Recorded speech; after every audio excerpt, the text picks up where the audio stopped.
Cinema படம் எடுக்கிற director யார்கிட்ட நல்ல மெயின் ரோலை கொடுப்பார்.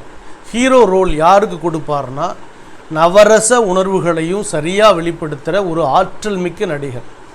அழுகை, ஆனந்தம், சோகம், அதிர்ச்சி, வியர்ப்பு, சிலிர்ப்பு, இந்த எல்லா உணர்வுகளையும் சரியாக காட்டுகிற ஒரு நபர்கிட்ட தான் அந்த ஹீரோ ரோல் கொடுக்கப்படும். வலி வேதனைகளை தாங்கி எல்லா சூழலையும் அவர் நடிக்கணும். சண்டை காட்சியிலையும் நடிக்கணும், காதல் காட்சியிலையும் நடிக்கணும், சமூக சீர்திருத்த காட்சியிலையும் நடிக்கிறவருக்கு தான் அந்த நடிகர் ரோல் கிடைக்கும். கடவுள் நம்மையும் படைச்சிருக்கார்.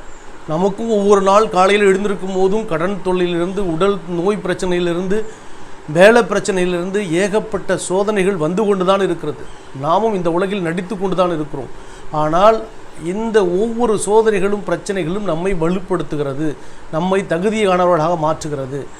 சரியான நடிகருக்கு நிறைய விஷயங்கள் சேர்ந்து நடித்தால்தான் அவர் ஹீரோ.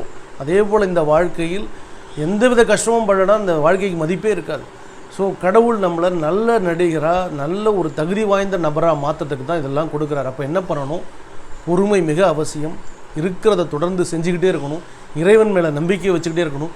விழிப்புணர்வுன்னு செய்து கொண்டே இருங்கள். தடைகள் வரும், தடங்கல்கள் வரும், சிக்கல்கள் வரும், பிரச்சனைகள் வரும். அவற்றையெல்லாம் இறைவன் துணையோடு எதிர்கொண்டு ஓடிக்கொண்டே இருக்க வேண்டும்.